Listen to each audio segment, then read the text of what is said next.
Je suis né au sud de l'Iran, dans une ville qui s'appelle Abadan. Je suis né dans une famille musulmane chiite. Mon grand-père était un chef musulman. Il a eu 19 enfants. Et de ces 19 enfants, il y a eu 84 petits-enfants. Évidemment, il a dû en choisir un pour continuer les traditions et l'éducation spirituelle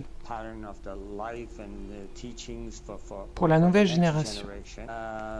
Des choses sont arrivées, des accidents, où j'aurais dû mourir. Mais à chaque fois, avant que le danger ne s'avance vers moi,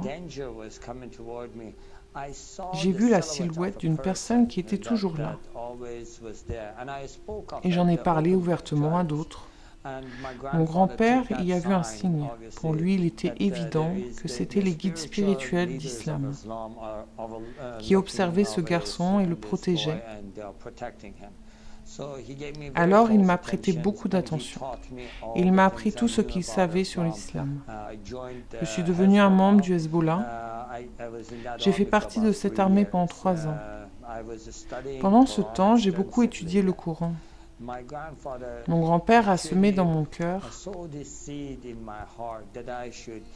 l'idée que je devais partager l'islam avec tous ces pauvres chrétiens égarés, vous savez, qui ont dévié du bon chemin.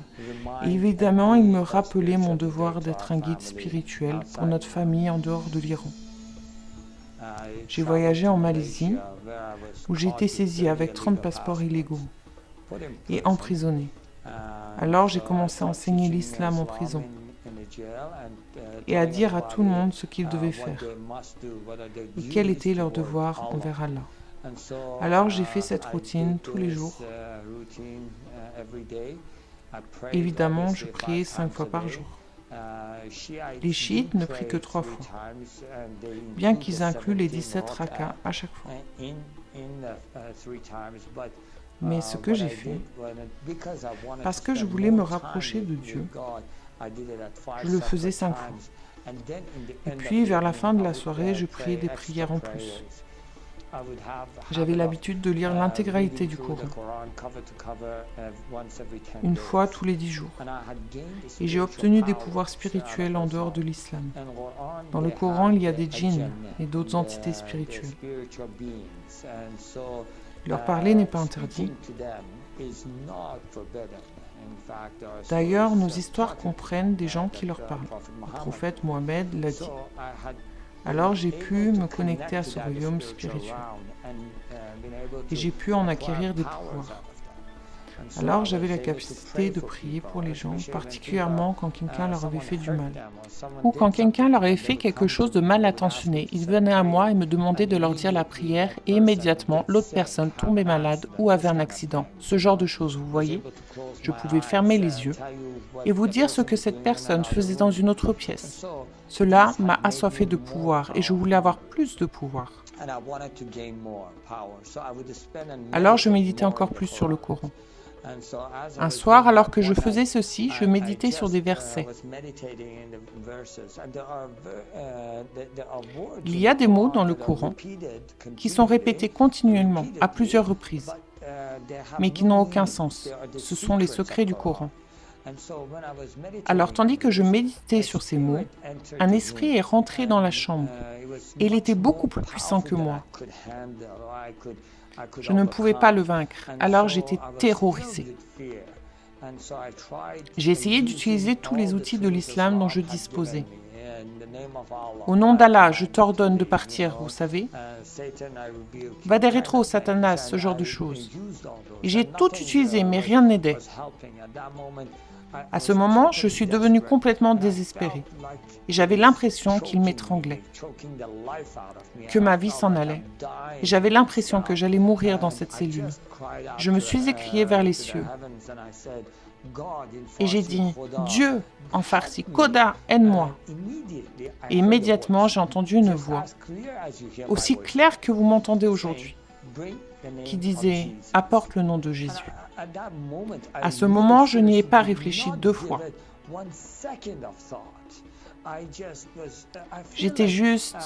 J'avais l'impression que je me noyais. Un homme qui se noie, quand on lui jette une corde, il ne se demande pas quelle est la couleur de cette corde. Vous l'attrapez, c'est tout. Et c'est ce que j'ai fait. J'ai dit, Jésus, si tu es réel, montre-toi à moi. Jusqu'à ce jour, je n'ai aucune idée, bien sûr rétrospectivement parlant, pourquoi je l'ai dit de cette manière. Pourquoi n'as-tu pas simplement dit, Jésus, aide-moi? Je ne sais pas, mais c'est sorti de cette façon-là. Et avant même d'avoir fini de dire la phrase, tout était redevenu normal. Ce n'était pas une conversion, c'était le début de ma confusion. Pourquoi Jésus aiderait-il un musulman? J'ai fait tout ce que j'ai pu pour être un bon musulman. J'avais déjà essayé de m'engager sur la voie d'Allah et de devenir un martyr pour lui, vous savez, en marchant sur les mines. À l'époque, le gouvernement iranien distribuait aux gens qui étaient prêts à donner leur vie un Coran spécial tamponné du cachet du gouvernement. J'avais participé aux exécutions par pendaison, vous savez. J'avais fait tout ce que je pensais devoir faire contre les infidèles. Et tout ce que je devais faire pour partager Allah avec les autres. Alors je savais que quelque chose clochait. Et ce n'était pas parce que je doutais d'Allah ou de l'islam. J'étais totalement croyant, je ne savais pas ce que c'était. Et cela me déconcertait. Alors j'ai essayé de tout oublier. Mais cette question, pourquoi Jésus aiderait-il un musulman? Pourquoi Jésus aiderait-il un musulman? Ça me revenait en tête tout le temps. Je pensais, je croyais en Mohammed, le dernier prophète, en la religion parfaite. Pourquoi est-ce que Jésus viendrait à mon aide? Et pendant 2 semaines, je suis devenue de plus en plus perplexe. Je me suis dit, je vais prier et jeûner et demander à Dieu lui-même de me montrer le chemin. Et il y a des versets et des choses apprises dans le Coran qui disent « Les voies d'Allah sont nombreuses, mais peu importe quelle phase de la montagne vous escaladez, vous arriverez toujours au même sommet. » Je me suis dit, peut-être que c'est ça Dieu, vous savez. Et puis non, peut-être que c'est différent pour Dieu. Peut-être que Dieu a une voie spécifique pour moi, et il veut que je suive cette voie particulière. Alors j'ai pensé, je ne trouverai jamais la réponse si je ne pose pas la question. Alors je l'ai fait, j'ai prié, j'ai jeûné, et du fond de mon cœur, puissant toute ma force, j'ai demandé, Dieu, que veux-tu que je fasse? Quelle voie veux-tu que je suive? Alors pendant 2 semaines, je suis resté assis à la même place, et j'ai prié tant que j'étais éveillé. Et j'ai jeûné tant que j'étais éveillé. Et je m'endormais littéralement à la même place. Je me réveillais, je priais continuellement. Je demandais à Dieu, que veux-tu de moi? Après 2 semaines sans succès, je n'avais pas reçu de réponse. J'étais très frustré. Je me suis dit, laisse tomber, vous savez, c'est quoi tout ça? Je n'ai aucune chance d'apprendre ce qu'il veut de moi. Je ne sais même pas si Dieu existe et j'ai gâché ma vie. J'ai eu peur pendant toute ma vie, vous savez. En essayant de tout faire pour plaire à Allah, si Allah est tout-puissant et qu'il voit dans le cœur, il sait que dans mon cœur je l'aime, et qu'importe par quel nom je l'appelle. Il sait que dans mon cœur je l'aime. Et si ça lui est important, je lui ai demandé pendant 2 semaines, je me suis assis, j'ai prié et rien n'est arrivé. Alors vous savez quoi, je vais suivre ma propre voie. Je vais aller sur mon propre chemin, je vais faire ce qu'il me plaît. Et bien sûr, à ce moment-là, j'ai ressenti la puissance de Dieu remplir la chambre. Dans l'islam, le plus grand péché qu'on puisse commettre, et pour lequel on ne peut jamais être pardonné, c'est de douter de Dieu. Douter de son enseignement, douter de son prophète. Et c'est ce que j'avais fait. L'islam vous apprend qu'Allah ne visite jamais. Dieu ne visite jamais les êtres humains. Je sens, je le sais, que j'ai commis contre l'islam le plus grand des péchés. qui ne pourrait jamais être pardonné. La présence de Dieu est dans ma chambre et je suis tout de suite confronté à sa sainteté. Tout ceci se passe simultanément. Et comme je suis confronté à sa sainteté, le poids de ce péché me pèse lourdement. Je sais que parce qu'il est juste, il doit me tuer. Il doit m'effacer de la surface de la terre, parce que j'ai commis tant de péchés, et que je pleurais parce que je ne voulais vraiment pas mourir. Mais je savais que je n'avais aucune chance. Il était tellement saint, et moi j'étais si mauvais. Alors j'ai couru vers le coin de la pièce, et j'ai mis ma tête dans mes bras, et j'ai crié « Dieu, pardonne-moi !» Et j'ai juste dit « Pardonne-moi !» Et pendant que je pleurais et que je disais « Pardonne-moi !» j'ai senti quelqu'un me toucher l'épaule et me dire « Je te pardonne !» Et au même moment que ces mots ont été prononcés, je me suis senti physiquement pardonné. Et je n'y comprenais rien. Et je n'y comprenais rien.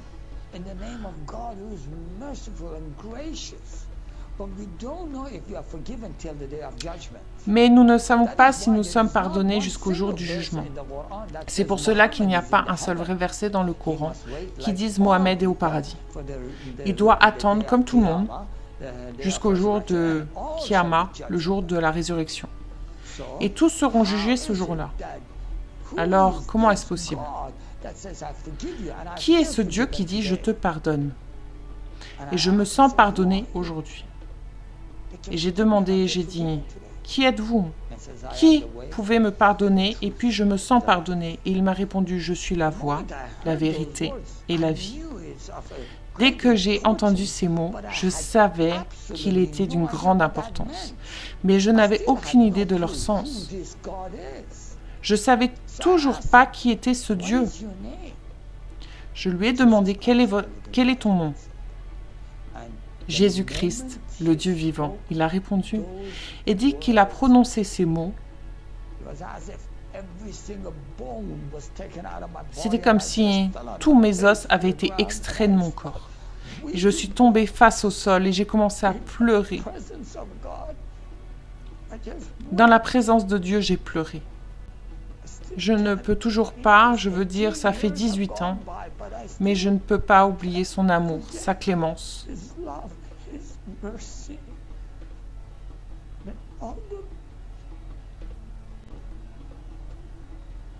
Je ne peux oublier ce qu'il m'a dit ce jour-là. Je me suis sentie pardonnée, je suis tombée face au sol et j'ai pleuré. Pendant tant d'années, j'avais essayé de plaire à Dieu, mais je sentais que rien de ce que je faisais ne lui plaisait. Rien de ce que j'avais fait, ce n'était même pas le grand Dieu que j'avais connu. Je me sentais si trahi parce qu'il m'avait dit « c'est Dieu ». Et ce n'était pas Dieu. Tu es dans la voie de Dieu. Mais ce Dieu dit « aime dans ma voie, pardonne dans ma voie ». Et tout dans mon cœur insistait et disait « oui, ceci est la vérité de Dieu. Dieu est pardon, Dieu est amour. » Alors j'ai pleuré pendant 2 heures. Je suis restée à ses pieds. Et il a dit, Achim, lève les yeux. Et j'ai levé les yeux et j'ai vu C'était comme une sorte d'écran de télévision. J'y ai vu des gens de générations différentes, de nationalités différentes et de milieux différents. Et chaque personne que je voyais, je pouvais voir chaque chose mauvaise qu'elle avait faite. Et ça m'a bouleversée. Et j'ai pleuré, j'ai dit, Dieu, je vis parmi tous ces gens. Ils sont tous des pécheurs. Et il m'a dit, Afshin, t'ai-je pardonné facilement? Et j'ai répondu, très facilement. En farsi, on dit aussi facilement que de boire de l'eau. Et puis quelques moments après avoir dit cela, j'ai dit « Non, non, non, c'est encore plus facile que de boire de l'eau. » Il a dit « Aussi facilement que je t'ai pardonné, je peux leur pardonner, mais qui va leur dire ?» Je lui ai dit « Envoie-moi. » Il m'a dit « Vas-y. » Et c'est comme cela que je suis devenu un chrétien. Alors j'ai prié Dieu, envoie-moi une Bible. Et en prison, quelqu'un d'autre d'une autre section a marché vers moi et m'a donné un livre en disant « Voici ce que tu as demandé. » Il était originaire des Indes orientales. Je parlais ourdou et hindi couramment. Alors, quand il me l'a donné, je savais que c'était la Bible. Je dois te remercier, Dieu. J'ai dit, Dieu, j'ai prié hier soir et tu me l'as donné ce matin. C'est merveilleux, tu m'as répondu. Tu es le tout-puissant Dieu dont il parlait. Et tu donnes si rapidement. C'est ça la parole vivante de Dieu. Je vous dis ceci. Je partage mon témoignage pour que les gens entendent parler de ce Dieu tout-puissant. Je ne m'attends pas à ce que qui que ce soit devienne chrétien à cause de mon témoignage. Mon témoignage est seulement bon pour moi. Je veux que les gens comprennent cela. C'est l'histoire de Dieu tout-puissant, qui est capable de tout et qui recherche tous les cœurs qui cherchent, qui aime toute l'humanité, de toute sa force et de son pouvoir. Si quelqu'un entend mon témoignage aujourd'hui, j'aimerais qu'il se dise « D'accord, Dieu du ciel, créateur de toutes choses. Si c'est vrai, si c'est ça que je veux, et je vous assure, je peux vous garantir que Dieu Tout-Puissant est venu, m'a touché et a changé ma vie, et a complètement pardonné tout ce que j'ai fait. Il m'a assuré que je peux être à ses côtés au paradis. Il peut leur donner la même assurance. Et il peut leur faire goûter le même pardon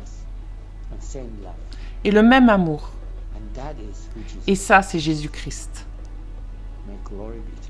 Gloire à lui soit rendue aujourd'hui et pour toujours. Amen. Ma suggestion pour un homme musulman ou une femme musulmane.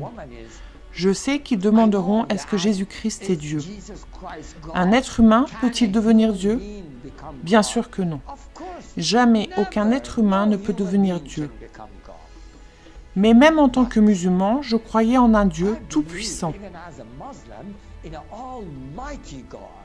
Dieu, le grand Dieu, qui peut être tout et n'importe quoi. Mais est-ce qu'un Dieu, ce grand Dieu, peut devenir un homme? Peut-il se montrer dans le corps d'un homme? Oui, il le peut. Alors, en tant que chrétiens, nous ne disons pas que Jésus-Christ est le fils d'un Dieu parce que Dieu a eu un enfant. Non, non, non. Mais Dieu s'est montré dans le corps de Jésus-Christ à toute l'humanité. Je défie qui que ce soit s'il demande à Jésus-Christ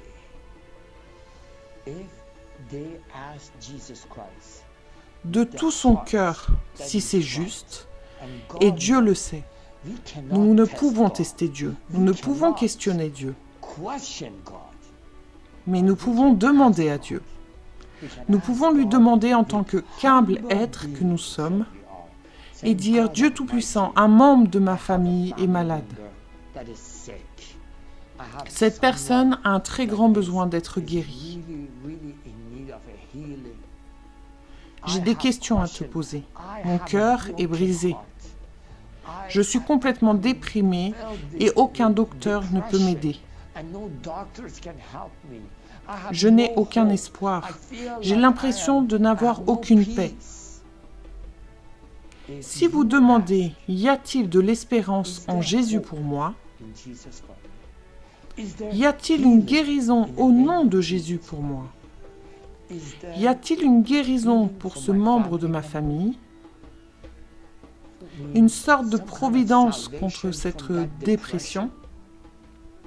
Demandez au nom de Jésus et vous recevrez, parce qu'il est le Dieu Tout-Puissant. Testez, vous verrez.